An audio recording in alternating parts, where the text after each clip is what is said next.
Hello and welcome to Indus News. Live from Islamabad, I'm Naila Shuja and these are the headlines.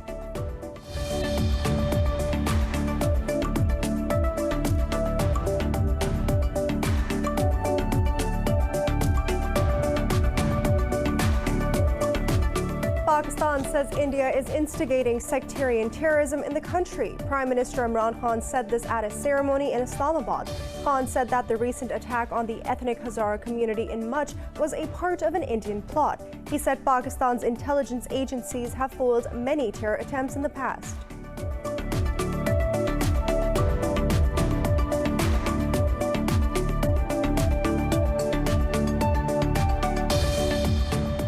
In India, representatives of farmer unions and the centre are meeting for the 8th round of talks over agriculture laws.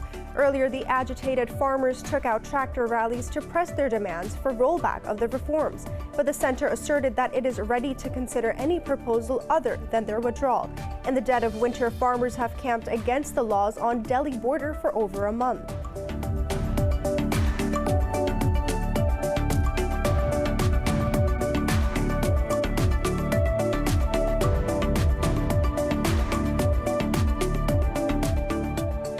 In the United States, President Donald Trump has finally assured that a new administration will be inaugurated on the 20th of January. In a video message, Trump condemned the Capitol Hill violence. He said that his focus now shifts on ensuring a smooth, orderly, and seamless transition. He spoke as top Democrats called for him to be removed from office just 13 days before his due to step down.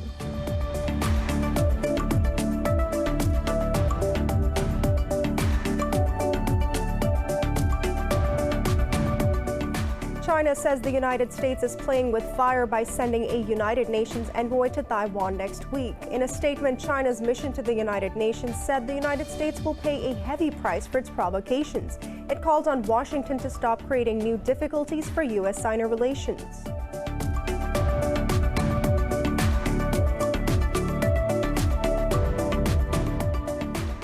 The United States has reported its highest coronavirus-related deaths in a single day, with nearly 4,000 fatalities overnight. The nation's death toll has surpassed 365,000, with 21.5 infections. Meanwhile, Brazil has recorded more than 200,000 fatalities since the pandemic began, with nearly 8 million cases. In Pakistan, the virus has claimed 48 lives and infected around 2,400 people in a past day. There are more than 10,500 fatalities across the country. Globally, there are 1.89 million deaths and over 88 million cases.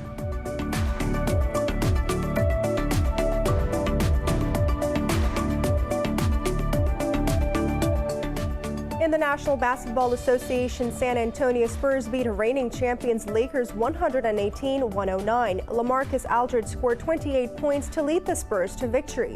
The Lakers have captured 2 of the 3 meetings between the clubs in the past 9 days.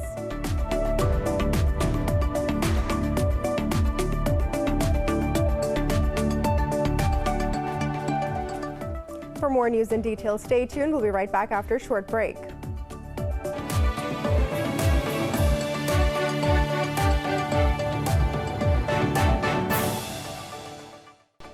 Welcome back. Pakistan says India is instigating sectarian terrorism in the country. Prime Minister Imran Khan said this at a ceremony in Islamabad.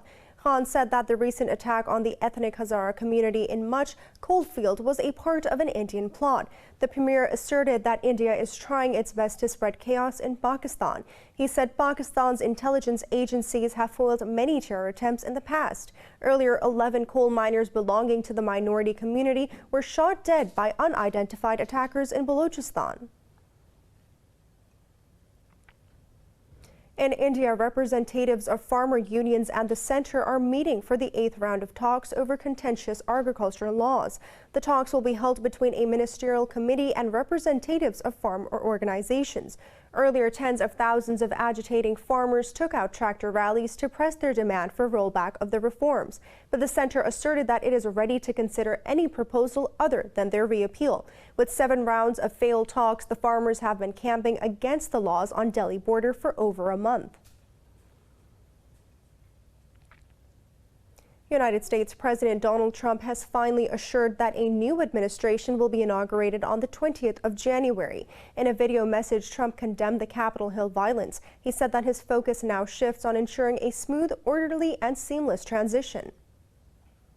President Trump said he immediately deployed the National Guard to expel the intruders, but some media reports say he had hesitated, leaving his vice president to give the order. Trump spoke as top Democrats called for him to be removed from office just 13 days before his term is over. My only goal was to ensure the integrity of the vote. In so doing, I was fighting to defend American democracy. I continue to strongly believe that we must reform our election laws to verify the identity and eligibility of all voters and to ensure faith and confidence in all future elections. House of Representatives Speaker Nancy Pelosi and Senate Minority Leader Chuck Schumer called for immediate impeachment proceedings if Vice President Mike Pence and Trump's cabinet refuse to take steps to remove Trump from power. Meanwhile, Capitol Police say one officer has died from injuries sustained during the riots. 4 others also died during the unrest.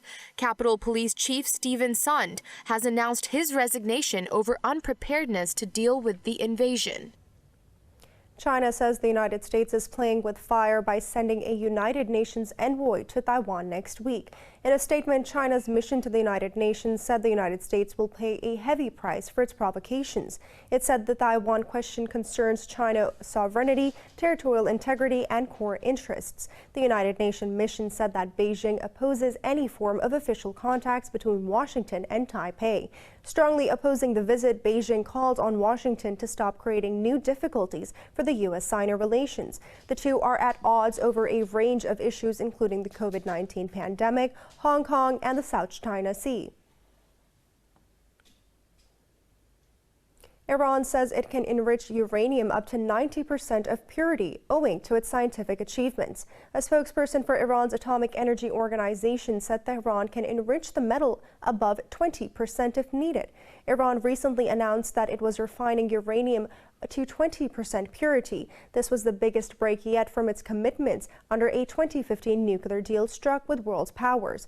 Germany, France, and Britain have said that they are deeply concerned at Iran's move, warning of a very significant risks. Turkey says it has neutralized 4 militants of the Kurdistan Workers' Party in northern Iraq. It says the airstrikes were a part of a counter-terrorist operation. The National Defense Ministry said the military operations were carried out in the Gara and Aveshin regions. The ministry said Ankara's operations against the terrorist organization will continue. The United States has reported its highest coronavirus-related deaths in a single day, with nearly 4,000 fatalities overnight. The nation's toll has surpassed 365,000, with 21.5 million infections. Meanwhile, Brazil has recorded more than 200,000 fatalities since the pandemic began, with nearly 8 million cases. Globally, there are 1.89 million deaths and over 88 million cases. With passing time and mounting deaths, complexities of the coronavirus pile up. A new study by the U.S. Centers for Disease Control and Prevention has found that more than half of the infections are transmitted by asymptomatic people. As U.S. recorded its deadliest day of the pandemic so far, experts say the country has essentially lost its battle against the virus. Over in the South, Colombia's capital, Bogota, is entering a strict quarantine due to rising infections and suspicion that the new variant is circulating in the city. Meanwhile, the World Health Organization says developing states can start receiving vaccines as soon as this month. We need about $7 billion in order to deliver enough vaccine to these countries through the end of 2021. And the facility has already raised about $6 billion of the $7 billion. So the facility has access to over 2 billion doses of vaccine.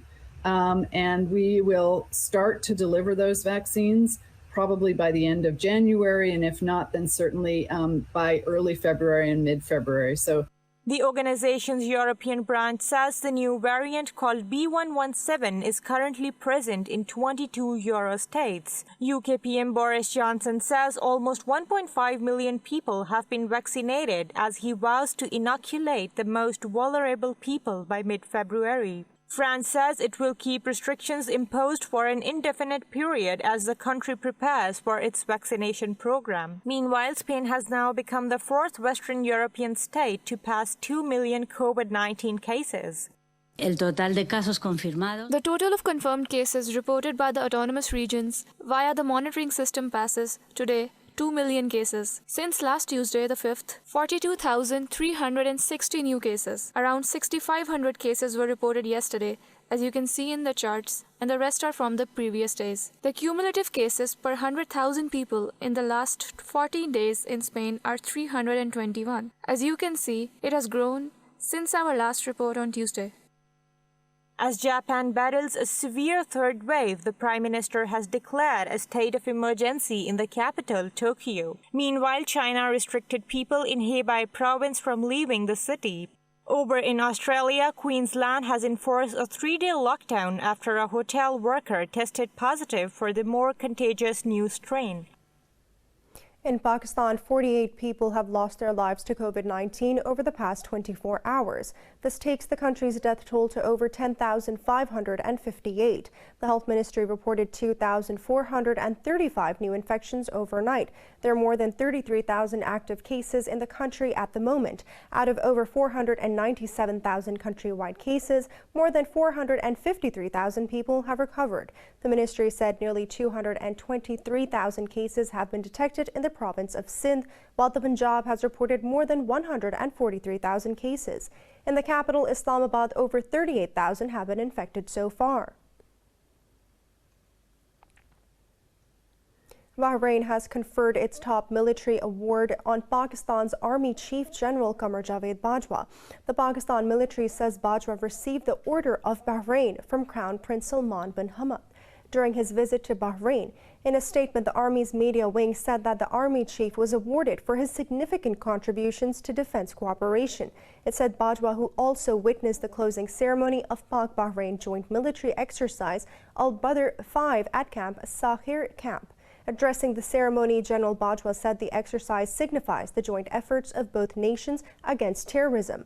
Bajwa and Crown Prince Salman also discussed bilateral ties and reviewed regional security in the Middle East. In Ethiopia, the army says it has killed 4 core members of the Tigray People's Liberation Front and arrested 9 officials. In a statement, Army Chief Tisivi Aliyev said that the military and Ethiopian police conducted a joint operation. He said that the killed officials include the TPLF spokesperson, its financial bureau head, and other high-ranking personnel. Meanwhile, the detained persons, including the former envoy to Sudan and the Tigray State Council Speaker. However, Aliyu said that it did not disclose when and where the operation took place. Thousands were killed after Addis Ababa launched a military offensive against the Tigray rebels last year. The Human Rights Watch has urged Libya United Nations-backed government to launch a probe into the missing persons in Tahurna. Hundreds of people have been reported missing in the town where mass graves have been unearthed. The Human Rights Watch said that over 300 residents went missing after the local militia took control of the town. It said hundreds of people have been abducted or reported missing during the last 6 years. The rights group urged foreign governments to provide forensic experts to help with the government's probe. The Libyan government has repeatedly called on the United Nations to demand an international investigation into the mass graves. The United Nations says the latest attacks in Niger's Tillabéri region forced more than 10,000 people to evacuate. The Office for the Coordination of Humanitarian Affairs say many survivors in the 2 villages had to flee on foot. It said that Niger's government provided food and medical supplies for the victims of the attacks, and the government is also providing financial assistance to the families of the deceased civilians. The United Nations said that more than 500 displaced children are now out of school. Over 100 civilians were gunned down last Sunday in a terror attack in the western region bordering Mali. It's now time for a short break. Stay with us.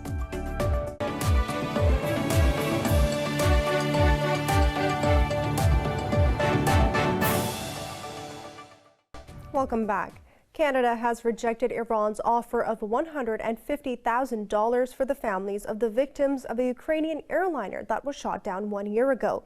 Special Advisor Raphael Goodale said Iran has no right to decide the compensation to the 176 passengers. He said the reparations can only be agreed at special talks between Iran and the 5 nation citizens who passed away.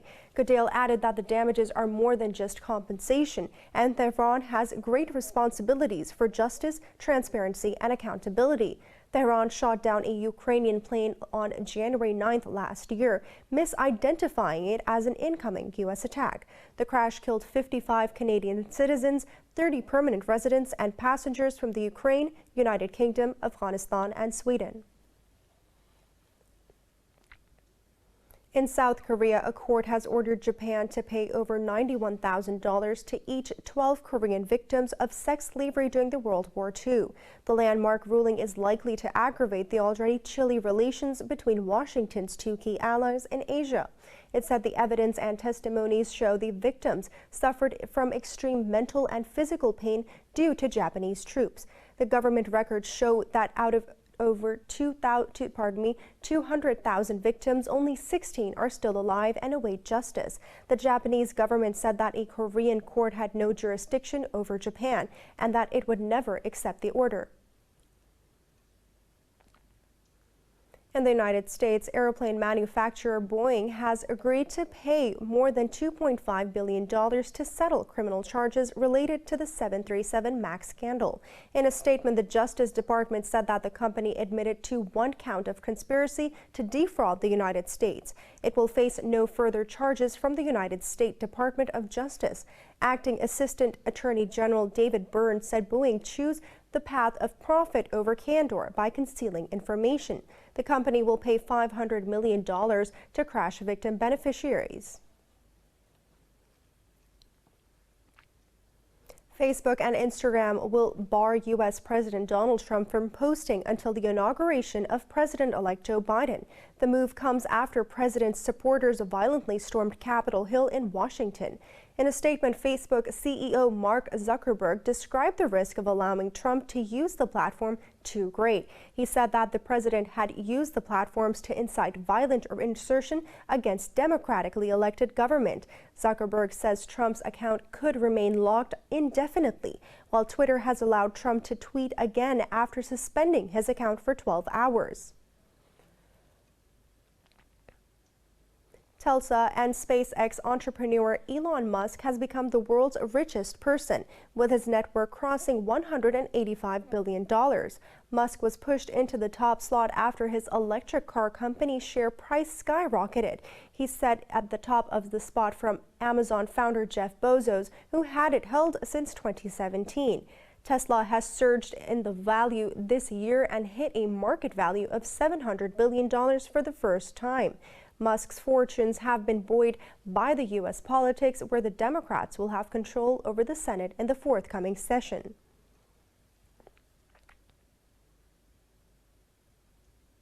Parts of Spain have been covered by a rare snowfall, causing traffic disruption and canceling flights, as the country records show the lowest temperature in its history. More in this report. The capital city of Spain, Madrid, experienced an unusual snowfall this week due to Storm Filomena, as it registered a low of -2 degrees Celsius. Whereas in Toledo, around 40 miles away from the Spanish capital, white sheets enveloped the city and made driving difficult on roads as the temperature dropped to -1.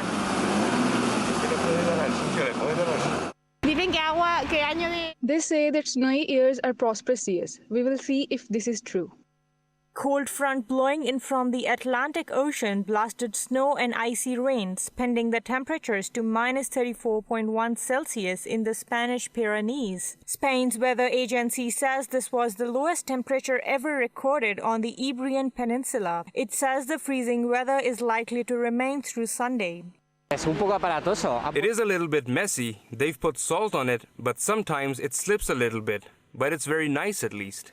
Storm Philomena also hit the Canary Islands and the southwestern coast of the peninsula, bringing unusually intense winds and rain. The Spanish airport operator says authorities cancelled at least 30 flights in the Canary Islands due to intense weather conditions. Cheerleaders dance and cheer on commuters outside a rail station in the Japanese capital of Tokyo. The cheerleaders lift commuter spirits amid the surging cases of COVID-19. More in this report. Japan has set a new record by reporting nearly 6,000 cases in one day as the government prepares to declare a state of emergency in Tokyo and 3 neighboring prefectures. A group of cheerleaders perform outside a rail station in the capital city. Some people stop to capture the performance on their smartphones while others watch as they leave for work early in the morning. Especially now, the spread of coronavirus isn't stopping. People have lost their jobs and have had to give up on many things. They can't do what they want to do or don't know what they should do. I think this is a period where people are really suffering a lot. During this time, if we had cried, people would feel depressed too. So with courage, we want to step forward and deliver a smile to cheer people up. We are doing this with the hope that people can feel even a little bit better. Head cheerleader Kumi Asazuma says the group has been performing for more than 10 years to help energize morning commuters, but their mission has taken on new meaning ever since the pandemic started. She says the group will perform remotely during the upcoming state of emergency. We probably will do the performance remotely by using computers or smartphones to broadcast from home separately and delivering our good vibes via social media. Though still less seriously affected by the pandemic than many countries around the world, Japan has seen a huge spike in daily cases. The capital, Tokyo alone, reported more than 2,000 COVID-19 cases yesterday.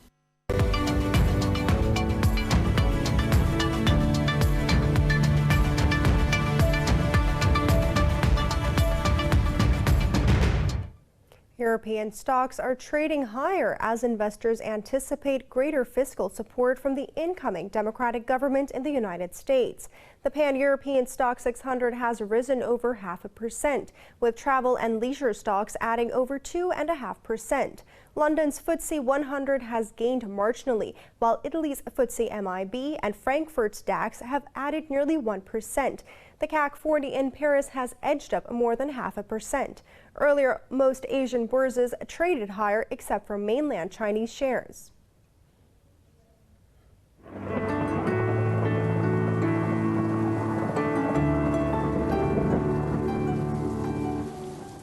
It's now time to take a look at the weather around the world.